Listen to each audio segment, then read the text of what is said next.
And welcome back, everybody, to another episode of Benched with Bubba, episode 732. Continuing our team by team previews to get you ready for the 2025 fantasy baseball season. We head to South Beach area, not quite Miami, but pretty close, I think. Miami Marlins, we're getting there. To talk some Miami Marlins action. In order to help me do so, it's been a little while. We used to do Tout Wars together. I went to a different way. He's doing his. We got to actually meet at FPAS this year, so that was a lot of fun as well. You guys know the voice. You can find them at CBS Fantasy on the Fantasy Baseball Today podcast with our good buddy Frank Stanfill and Scott White, and much, much more. You can find them over on Blue Sky at CP Towers. Chris Towers, how you doing, my friend? Good. It's one of those. I'm up in New York, and it's one of those dreary January days where it's like, it would be nice to be on South Beach, instead of 41 degrees and raining. Yes, that would be a nice change. Yes, it would be. And I always feel bad this time of year living in California. Like, to me, our weather's cold right now, but I know I have nothing compared to what you guys deal with. So I keep my mouth shut most of the time. But it's rain's coming here too. So I'm getting close to wanting to be on South Beach with you too. All right. Before we get started, promote everything you got going on. I kind of hit on it, but I know you're like extremely busy as things are ramping up over in the fantasy baseball world. Oh yeah, we're doing the Fantasy Baseball Today podcast. Actually, this week we're going 5 days a week from now until October. So kind of missed any opportunities to take time off. I'll do that next fall, I guess. Fantasy Baseball Today newsletter, cbssports.com/newsletters. That'll basically be 5 days a week from now until October as well. So we got a lot going on. Yep, it's that time of the year, folks, which is great. Baseball fans over here, so always great to experience that. And let's talk Marlins here. And before we get to the players, I always ask the guest, what were kind of your thoughts on how 2024 went for the Marlins? Well, it's always fun. I think they started 0-11. Yeah, something like that. And correct. So it's always fun when the season's over by mid-April. Like, they got their first win on the 10th day of the season, 0-9. It's like, yeah, season's done. We had a nice, fun, fluky playoff run in 2023, and now we're paying for it. And like, I think Peter Bendix has done a decent job. I like what he's done, but it was always going to be a tough road here. They're even with the playoff run in 2023, it was a total fluke. They had a negative run differential. I was fine with them going all in and trying to make that playoff run. Just see if something stupid happens and you can make a little run. And they did, and it was fun. It was always going to require a little bit of a teardown. I had no problem with the Arias trade or any of that. I think they've done a decent job. The future looks as okay as it can for the Marlins, but obviously 2025 probably going to be pretty rough. Yeah, it's one thing from watching from afar. It's like the Marlins, they got their, they got their rings, but then it's like build, tear. And honestly, as a fan, I'd almost rather have that than just living in a world of mediocrity every year with hopes that never come. Maybe I don't know. How would you feel on that? This is one of those things that people like, specifically with the like, oh, you won 2 World Series, and that, that overcomes everything. Like, Cleveland fans will always say, like, yeah, but you've got 2 World Series, so you can't complain. It's like, well, that was 22 years. Like, I'm 36 years old now. True. I was a sophomore in high school last time the Marlins won a playoff series. And, like, the thing is, it'd be one thing if there were cycles of contention, but what it actually was 97, 2003, and then a whole bunch of nothing. Since then, there's been like 3 years where Marlins fans have had a reason to be optimistic going into the season. So it hasn't been fun. I like to, kind of half joke that the reason I'm still a Marlins fan is because I don't feel like I deserve any better. Like there's something masochistic about it. Because I grew up in South Florida. I was a Heat fan, and then that went away. And it's like, man, that would have been a much more enjoyable ride the last 20 or so years, 3 championships. That would have been a better choice. But God, for some reason, I stuck with the Marlins. Yeah, maybe it's a Miami thing because I've been a lifelong Dolphins fan just because I grew up with Marino and everything. Condolences. And man, you were talking about your droughts. Yeah, I was. And I'm older than you. I'm 41, but I was in high school the last time the Dolphins won a playoff game. So just one game. Yeah, just one. So I understand what you're saying when you talk about, because I have like Niner friends here in California and stuff. Like, oh man, this year sucked. I'm like, you guys have been to the Super Bowl like every 3 or 4 years. It feels like I don't want to hear about anything right now. Yeah, like they've won 2 or 3 titles in my lifetime. They've been to 4 or 5. Like, yeah, that you would trade that pretty quickly. All day. The Dolphins do love winning an off season, though. Oh, phenomenal. You know, Yeah, like they love this. Few better teams in July than the Miami Dolphins. We enter every season as the favorite or second favorite in the East, and then it just realize every year we're going to be like 9-8 or 8-9, and you go back home at third place every year, and we get like the 14th or 15th pick in the draft that never builds our team. So yeah, I'm used to it. It's rinse and repeat. All right, let's talk Miami Marlins baseball, though, and there are some very fun players to think about here. Some that we can try to find the maybe upside in and see where we go here. But at best, like Chris was talking to me before the show, most of them aren't going to cost you much, and that's a beautiful thing. So for those keeping track at home, we're using ADP from the NFBC Draft Champions last 10 drafts, and right now you have Xavier Edwards. He's coming in with an ADP right around 150 over the last 10 drafts. Speed guy, not a ton of power. How are we feeling about Edwards as you get deeper into drafts? I don't think I've actually drafted Edwards this year, and I think part of the problem is this has been a problem for the Marlins. I like to make the joke that their infields are like, oops, all second basemen. Like they had that period where like Joey Wendell was the starting shortstop, and they just keep playing guys way out of position. And Xavier Edwards is like by nature a second baseman. His defensive metrics were awful at shortstop last year, and he would be an even better fantasy option if he just had that second base eligibility. And I think he ended up just short of having enough to carry over, and that does hurt his value a little bit just because shortstop's so top heavy. If you don't have power from your shortstop position, especially, it can be really hard to make up for it elsewhere, and he's just not going to hit for any power. I think he's going to be a good source of batting average. I think you're going to get a ton of speed, but it might be a 2-category profile. And really, there's a chance because of how volatile batting average is that it's a 1.5 category profile where he hits like 265, 270, doesn't hurt you, but isn't the big help that he looked like last year. I think the speed will be there. He's going to play every day, probably at the top of the lineup, but it's a fairly narrow path to fantasy relevance in a time when the one thing he's really good at is, I think, easier to find than ever. And so, am I going to use a middle infield spot on Xavier Edwards, or is there that much difference between him and Victor Robles, 40 picks later? That's the thing I'm struggling with all of the speed guys in that range. So I think like Picor Armstrong is in a similar range with a very similar profile. Anthony Volpe is maybe a little bit ahead of them.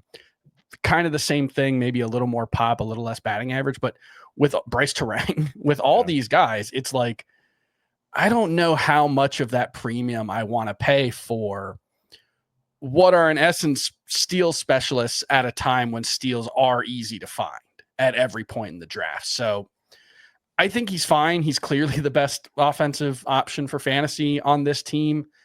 I'm not terribly excited about him. And if he had second base eligibility, or if it looked like he was going to play second base early on this season, it would be a lot easier, I think, to get excited about that. Yeah, I completely agree. It's the biggest thing for me, like you said, is the shortstop position in a nutshell with Xavier Edwards, because there are so many good ones there, and even around where Xavier is going maybe a little bit before, actually, but you have like your Mason Wynns, your Jeremy Peñas, your Dansby Swansons, who at least add more of a 4 to 5 category profile, which makes it kind of very tricky to get to a more rabbity Xavier Edwards. So I'm with you on that. Probably a better real life player than fantasy player right now. But look, there's a chance that he hit 328 last year. He's not going to do that again, but there's a chance, he hit for very good batting averages at AAA, and he could slap his way to something like 285, 290. Even in a bad lineup, maybe he could score 88 runs. And you can see a path to a top 12 shortstop finish there. It's just, if the batting average tumbles down to 260, then you're really talking about a guy who only helps you in a big way in one category. And that's tough, especially when it's, like I said, a category that every point in the draft, you're going to be able to find steals. You're going to have to sacrifice for them, but they're there. Yeah. Nope, 100% agree. Let's head to Connor Norby, who came over in the Trevor Rogers trade last year. Was really strong throughout the minors. Everyone was pretty excited about this one. 9 homers and 3 steals in 45 games with the Marlins. Hit 236. Some people are really excited about him this year for fantasy. Some are still a little bit tepid on him. ADP is around 265 right now with Connor Norby. Where are you sitting on Norby this season? I think at that price, it's okay to make the plunge on Connor Norby, and it's kind of a like the Orioles had a lot of different versions of the same guy, and it was like Pokemon evolutions or like Russian nesting dolls, where it's like, you've got like a Connor Norby, and then the better version of him is Jordan Westberg, and the better version of him is Gunnar Henderson, right? Like they all have very similar profiles, and I think Heston Kjerstad and Colton Cowser are outfielders, but it's very similar in that they're all like good athletes. The plate discipline ranges from pretty bad to even at the best a little iffy. And in Norby's case, you've got actually much better athlete than I think he got credit for coming up, because he wasn't a super enthusiastic base stealer, but 94th percentile sprint speed. That's like, yeah, we could get 15 steals here.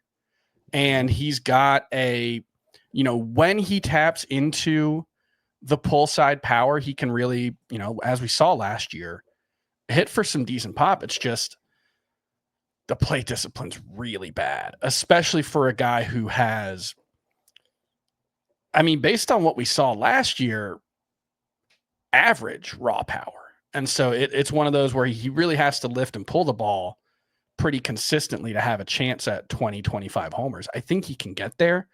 I wonder how much he has to sacrifice to do so. But, I can see a world where he cuts the strikeout rate to 27% and does kind of a poor man's Jake Berger impression with a little bit of speed. Like, I think the batting average is probably never going to be helpful, and he's not a 30 homer guy. He certainly doesn't hit the ball as hard as Jake Berger, but he could hit 23 homers down the left field line and be a solid fantasy option. So as a corner infielder, I think Connor Norby is okay if you're waiting. There are higher upside guys that I prefer targeting. You'd prefer there be a little more raw power if you're going to sacrifice that batting average, because then the margin for error gets really slim. But I think he's okay. There's a reason he's, the 260th player or whatever it is. Yeah, no, I like him as a late corner if you missed, like you said. I think that's where he fits perfectly. There's a world where he's young and can develop. And unlike Berger, maybe less power, but he might run a little more too. So There's like a yin and a yang to that. And you don't get a lot of speed at third base to begin with. So yes. I do like Norby a bit. He had a couple runs last year which you're like, okay, I could see where there's some skill there for sure. And it's just a matter of like with the Marlins and a bunch of these other kind of like lower tier teams, a lot of youth. So a lot of things, there's a lot of outcomes basically with these players that are that's the thing about a really bad team is the Marlins I think they might be the worst team in baseball in 2025, frankly. Like I know the White Sox were the worst team ever last year, but they had a lot go wrong in ways that I think they'll be significantly better, still very bad. The Marlins, I don't know, maybe they can pitch their way to like 65 wins, but that kind of feels like almost like a ceiling outcome for them. I'm pretty down, but there are wide ranges of outcomes when you're talking about young, unproven players. These aren't like the most naturally gifted players of all time, but you look around the league and there are always examples of guys coming out of relatively nowhere, guys we assumed were kind of quad A talents who became more than that, or guys who were low end top 100 prospects, which the Marlins have had a ton of those right now, who live up to something like a 70th percentile outcome. And I think if that happens for Connor Norby, you're talking about a guy who probably hits 250, but maybe it's 25 and 12, 25 and 15 on the high end. That would be a really nice outcome. It's not the likeliest outcome, but he's going to get the chance. Though he's another one though, like Xavier Edwards. You would like it a lot more if there was also second base eligibility like there 100%, was yes. last year. And, Yes. maybe they could play him there. Otto Lopez had a decent season and he's probably pretty locked in, but he's probably more of a fringe utility guy as the Marlins develop. So maybe Connor Norby gets 5 appearances at second base at some point and can be a little more viable as a middle infielder, or just gives you a little more flexibility with that profile. Yep, I'm with you. Second base would be glorious.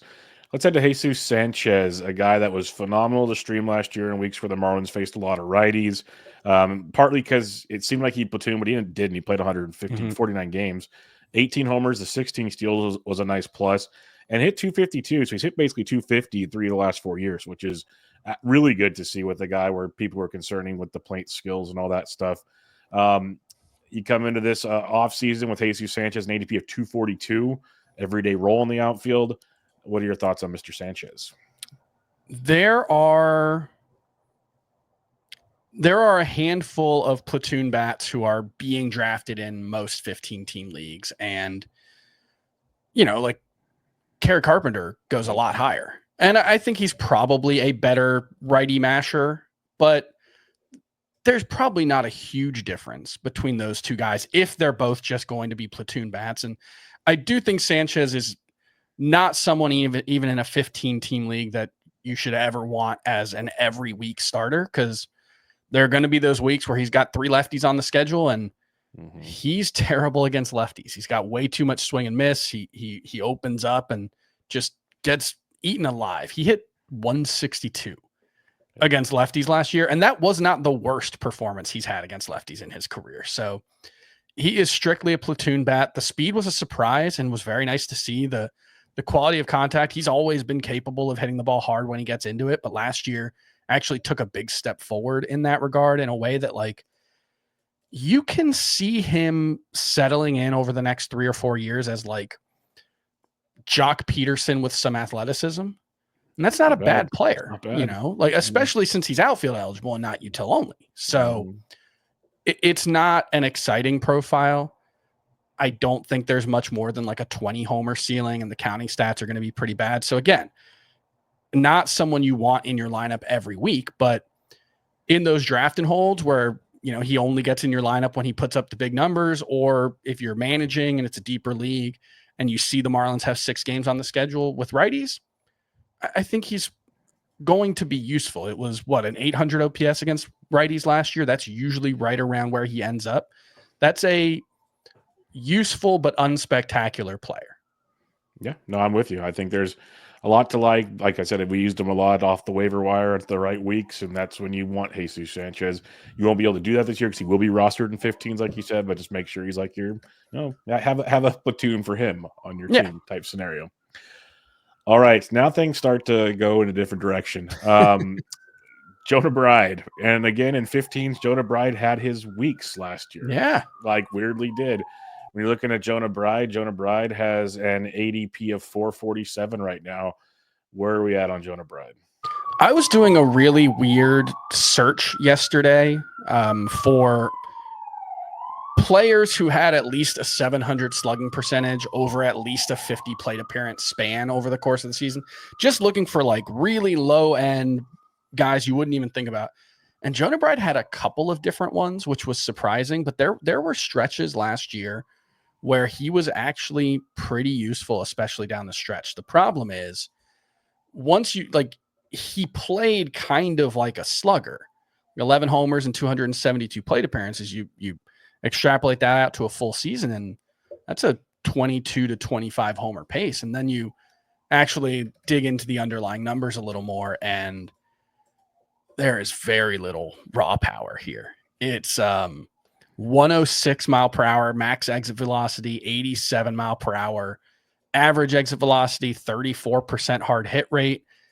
It's a little dispiriting, the gap between what he actually accomplished and what the numbers were. But like, the minor league numbers are decent. He had a 940 career OPS at AAA. He's an older guy, so you take that with a big grain of salt, but the plate discipline's really good. He walks a lot. I think he's probably a useful-ish player for a team like the Marlins to have. And I'm blanking on there's a third baseman that they had for a while. Brian Hamilton? No. Brian Anderson. Brian Anderson. That was the name. Where like he had a couple of years where he like hit 18 homers and hit 265. And like, I guess I could see that for Jonah Bride. And again, he's going to get the opportunity. I think even in a 15-team league, he's barely worth drafting, though. Yeah, I'm with you. Like wherever I have drafted him, it's in those 50-round drafting holes where he's just like it's my third or fourth first baseman, essentially, where we're just you're there if needed type thing.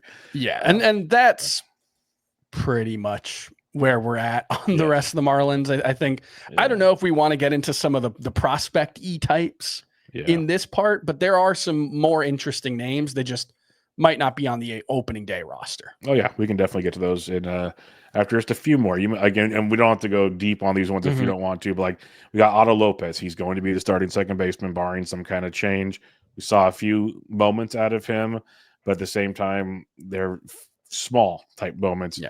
ADP is around 330. Where does that stand for you with Lopez? I'm looking at the ATC projections right now, and Otto Lopez is one that like there might be a little bit of value here because he's only projected for 438 plate appearances, but that's 6 homers and 18 steals with a 273 batting average. So if it's more like 600 plate appearances, if he just plays every day, which on this team, I don't really know why he wouldn't. It's not like the Marlins have, a plethora of second base options that they can, reasonably play against him above him because they're all playing shortstop and third base.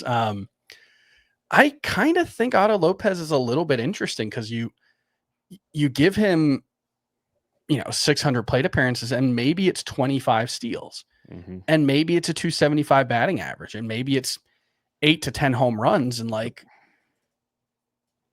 I really like Luis Rengifo.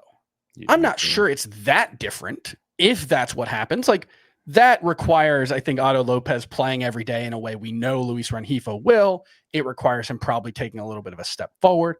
I'm not saying he's as good as Luis Rengifo, but if we got to the end of the season and Otto Lopez finished as like the 180th best player in fantasy because he just played every day, I could see a world where that happens. It's not going to be exciting ever. It's a pretty boring skill set. There's a reason he's playing every day for the Marlins. Excuse me, that's my cat feeder. Anyone who listens to FBT will know that one because it goes off every night during the podcast. But like there's some batting average skills here. There's some athleticism. It's not a terrible profile if you need just a late source of speed for your bench.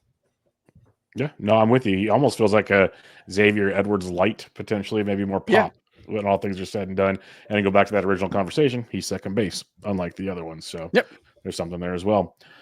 All right, Davison De Los Santos came over from Arizona in the trade. Power for days. There's questions on a lot of other aspects of his profile because we haven't really seen them. ADP's 403. Where are you sitting on De Los Santos? I mean, he might just be Jake Berger. That's fair. Right? Like, you look at what he did in the minors. The one thing he's had a weird career because the production, especially last year, was phenomenal. And if you remember, he was, I believe, drafted by the Guardians in the Rule 5 draft. He didn't make their roster. They sent him back to the Diamondbacks. He has this huge breakout at AAA, gets traded to the Marlins, continues, still hits, ends up with 40 homers across AA and AAA last season in 137 games as a 21-year-old. That's the thing that I think is really interesting about Davison De Los Santos is like these types of players who put up big minor league numbers but don't necessarily have the scouting love. They're often 24. Like I'm thinking of like Kevin Crone a few years back, where he had like a massive season for AAA playing in, I think, Reno, and it's a bandbox, and it ended up not working out. He was an older guy. Davison De Los Santos did this at 21, and he did this with a 24% or 25% strikeout rate, 40 homers, hits the ball really hard. This is, I think, among the guys we've talked about, probably the most interesting and exciting talent that the Marlins have. Now, there are, I don't know, 4 or 5 of these guys at various levels in basically every organization in baseball, guys who can hit the ball really hard, but have huge contact questions. And if they can't make enough contact, it doesn't matter how hard they hit the ball. But because of his very young age and because he plays for the Marlins, I do think Davison De Los Santos is going to get an opportunity. This is one where I'm not sure I agree with, like, Roster Resource has him as the opening day DH. I'm going to guess the Marlins are going to go with, honestly, I'm not sure who else. It might be Dane Myers or something, but he took just a small step back when he got to the Marlins, hit only 240 at their AAA affiliate. Because there's no reason to call him up on opening day, I kind of think this is one that they might be inclined to let wait until May. As frustrating as that would be, because it would be nice to have a guy to get excited about. I think he's not necessarily going to be on the opening day roster, unfortunately. But if he is, I think it's worth getting excited about with a late round pick. Yeah, I was hoping they'd bring him up at some point last year. That never happened. So, I'm looking forward to when they do let him go. Matt Mervis, that's the name I was thinking of. I would think you give him a chance before Davison De Los Santos, just because it's very similar profile. But like I mentioned earlier, there was a time when Matt Mervis was starting to get a little hype 2 years ago for fantasy. A lot of people were really excited about him. He was 24, 25 at that time when he was putting up big AAA numbers. So that's the distinction. And I think just, you've got him, you've got Kyle Stowers, who's a little bit older. You've got Griffin Conine. I think you probably want to cycle through as many of those guys as you can, give them a chance to fail. They probably will. And then call Davison De Los Santos up. That's my guess on what's going to happen. I hope not. I hope he forces the issue in spring training, but I don't necessarily think he's going to be on the opening day roster. All right, I'm going to just group these guys together because there's a lot of Spider-Man memes, it feels like, and you got to mention it. So you have Griffin Conine, you have Kyle Stowers. Stowers came over with Norby. You even have Derek Hill, who mashes lefties, and some want him to play more. How do you see the rest of that outfield playing out? Because we know Sanchez is locked in. Now you have the rest to play with. Is anything really worth getting too excited over? I think these are all NL only league types. Conine has big raw power, can hit the ball pretty hard. Might be like legitimate close to top of the grade raw power. I think there was like a PD thing at one point in his career when he was more of a prospect in the Blue Jays system, but he's put up big power numbers throughout his career. There's huge swing and miss though. It's like you're talking 35% strikeout rates at most of his stops in the minors. So it's probably untenable. Stowers, kind of a similar profile, maybe not quite as much high-end power, but maybe a little more contact. But I don't think any of these guys are really likely to ever be much more than, hey, did you see that bomb that Griffin Conine hit? Ignore the 12 strikeouts in his next 15 plate appearances. I think that's and the Marlins in the long run would probably like to see Victor Mesa Jr., fight for a job in spring training. He's someone, the profile doesn't really make a lot of sense for fantasy because he's a middling power guy without a lot of speed, but he's got a chance to be the center fielder in Miami. So that's another name, but it's probably there. The ceiling is like 15 homers, 15 steals with a bad batting average. So again, almost everyone else on the roster is just an NL only league type of guy. Yep, unfortunately that checks out. All right, with that being said, let's talk pitchers because we actually have some more interesting stuff to talk about here. And it starts with the return of one of the GOATs in Sandy Alcantara, who was one of the most consistent things we'd seen in years. Finally succumbs to an arm injury like almost every good pitcher does these days. But coming back this year, looks to be good to go. ADP around 164. Are we in at that price tag? It is the tough thing with Sandy, and I think the biggest question, and it's kind of an unanswerable question, is how do they treat the innings coming back from Tommy John surgery? Is this a situation where I mean, it's Sandy Alcantara. Are you going to pull him after 93 pitches if he's cruising? I tend to think not. Like we're talking about a 29-year-old who was the most consistent workhorse in baseball, was the only guy throwing complete games the year he won the Cy Young. I tend to think he's not going to get to 200 innings, but hey, nobody gets to 200 innings. I think there's still a decent chance he gets to 170, 180 in his first year back, just because I can't see a situation where he's going to be okay with being pulled after 4 or 5 innings routinely. This is one where, as long as he's pitching well, I think they're going to just let him go. And there aren't a lot of examples of this, of the guy coming back from Tommy John surgery and throwing 180 innings. Yep. There are a few, though. I think Lance Lynn threw like 220 in his first season back from Tommy John. It would be Lance Lynn, that's for sure. And Sandy, it's a question of staying healthy. He took a step back in 2023, and you have to wonder if he was just pitching through that elbow injury for longer than it took for it to break, because the changeup and slider were both just a little less effective, and it took a lot of the strikeout rate away, and he struggled overall. Although, if I'm remembering correctly, he was much better as the season went on, and it was really just the first couple of months where he struggled. But it was an ERA right around 3.25, 3.30 from July 1st on. I still think Sandy can be a hugely impactful player. 160 ADP, I think that's okay. Yeah. Yep, I'm with you. I'm especially the big part that I've been saying that you just said as well is I think they're just letting him go. Yeah, like once we go down the rest of this list, they have to let him go. Yeah, it's not going to be the reality of it. It's not going to be 223 again or whatever it was but I don't think it's going to be 150. No, I don't think there's any way Sandy Alcantara makes 32 starts and doesn't go 180 innings unless he's just terrible or gets hurt again. Yep, I'm with you. All right, similar to the outfield, like I like a lot of these guys, but they all have their issues, I guess, and questions involved. So you got like Ryan Weathers, best shape of his life. Edward Cabrera, we know if he throws strikes, it's great. Max Meyer, we've heard the potential. Maybe this is the year. We'll stick with those three first. So how do you kind of differentiate these three for fantasy with Weathers, Cabrera, and Max Meyer? I think I'm done with Cabrera. Okay. Just like I've done this multiple years in a row now of like, what if he throws strikes? And he never does. And, I thought, well, the Marlins have a history with this tall, lanky, guy who struggled to throw strikes in Sandy Alcantara.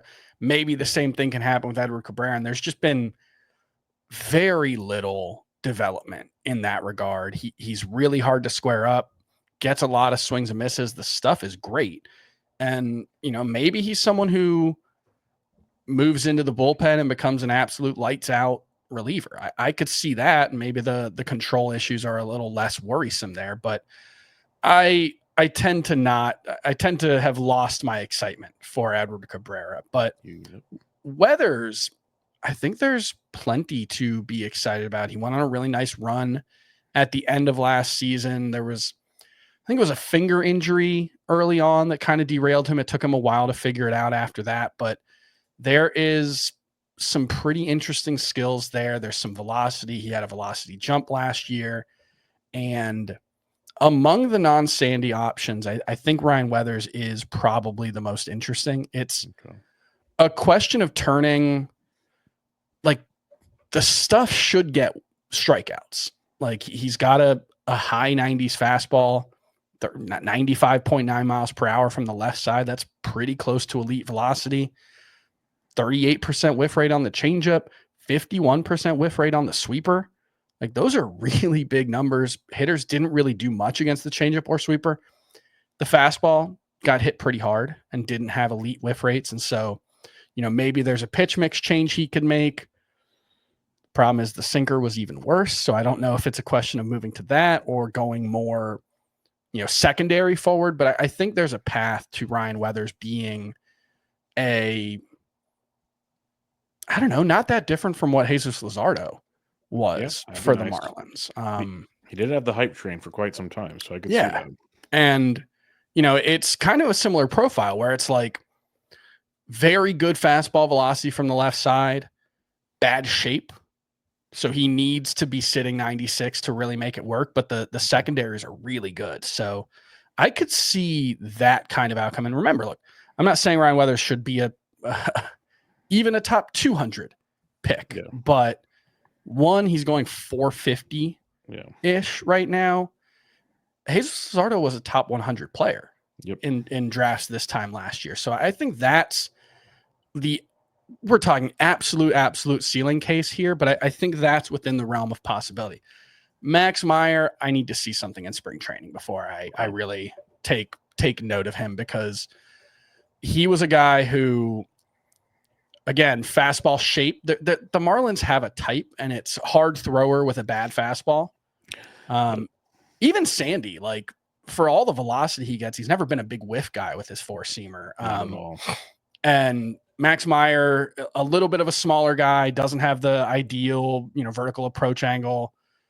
The slider, I think what I need to see is either him sitting 95 in spring, or I think I need to see the slider have a little more sharpness and a little more bite.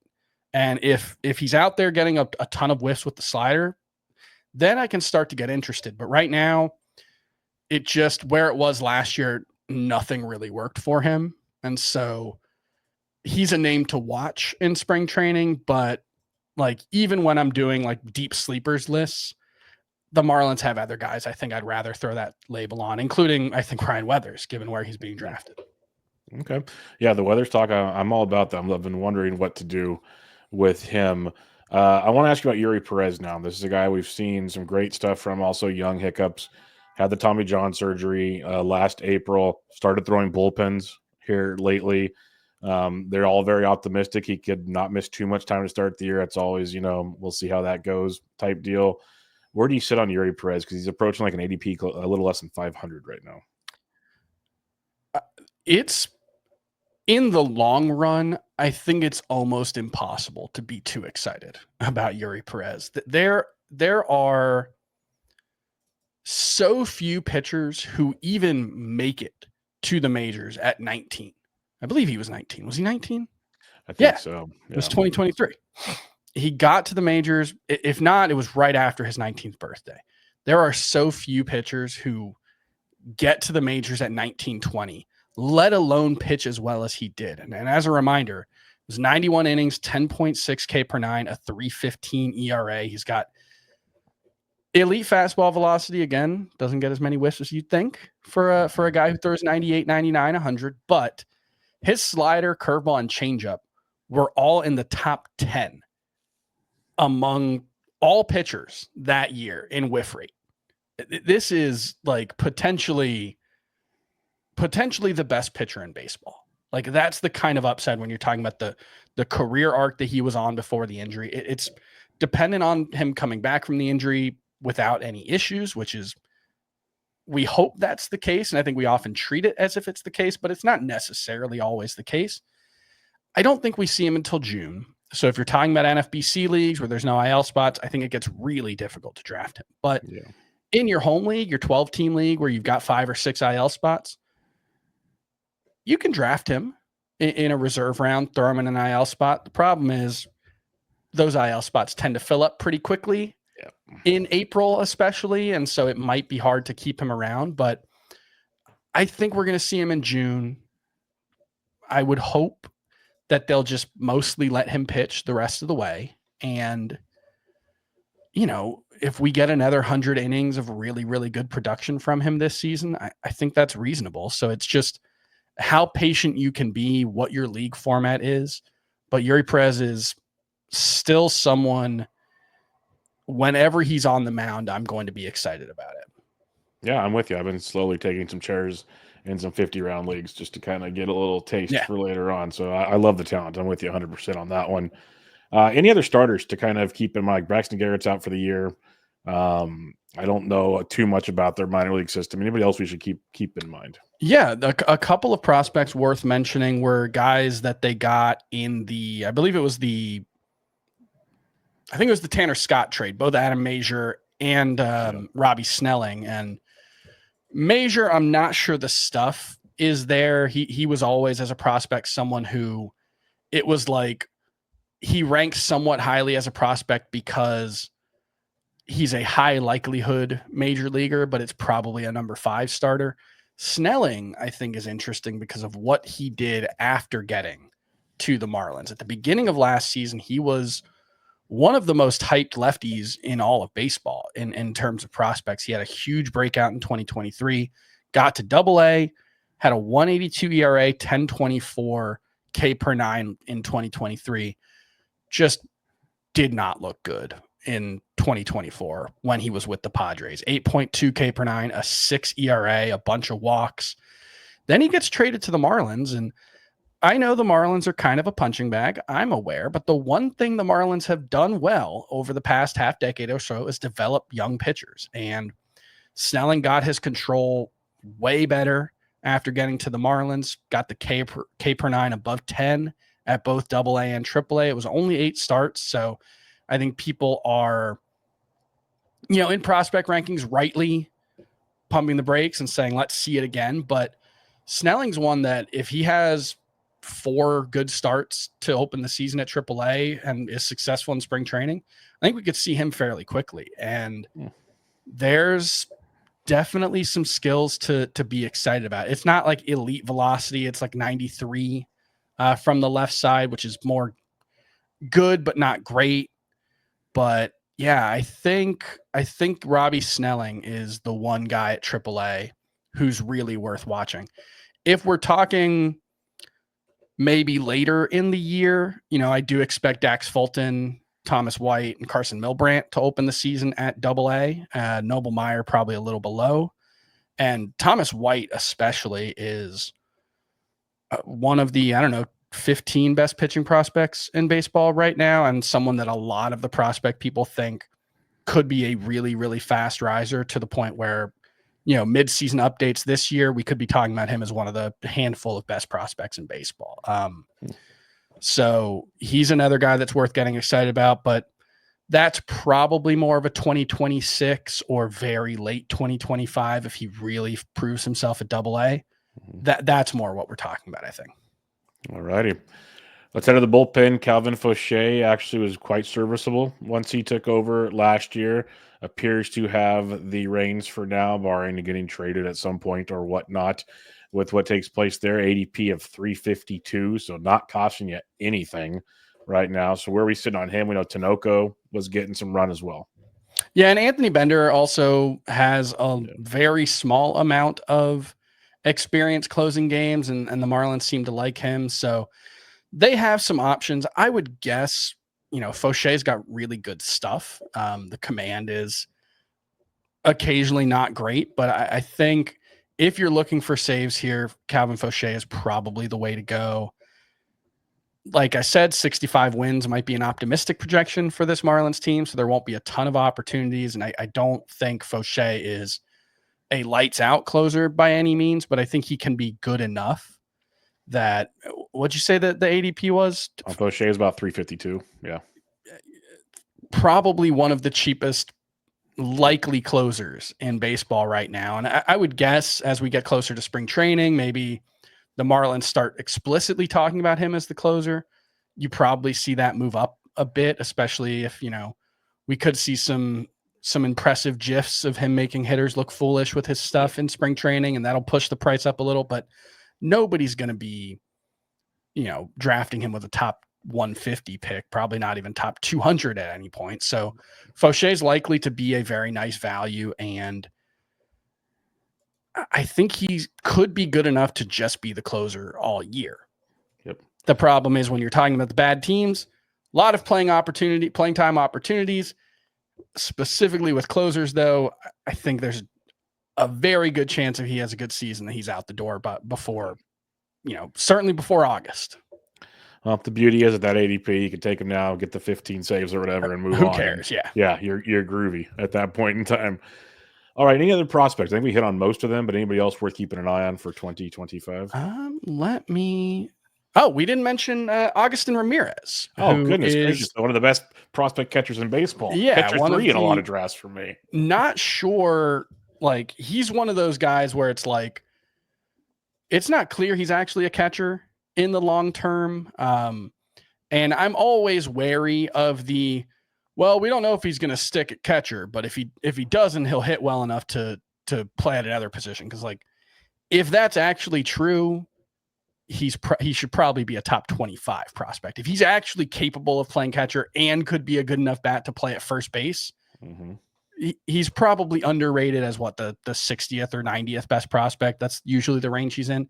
So I'm skeptical whenever I hear that, but big breakout last year, hit 267 with 25 homers, 22 steals as a catcher. There's some athleticism here. It comes with, I think the scouting report is like the swing decisions aren't great, but he makes enough contact and hits the ball hard enough that it plays up.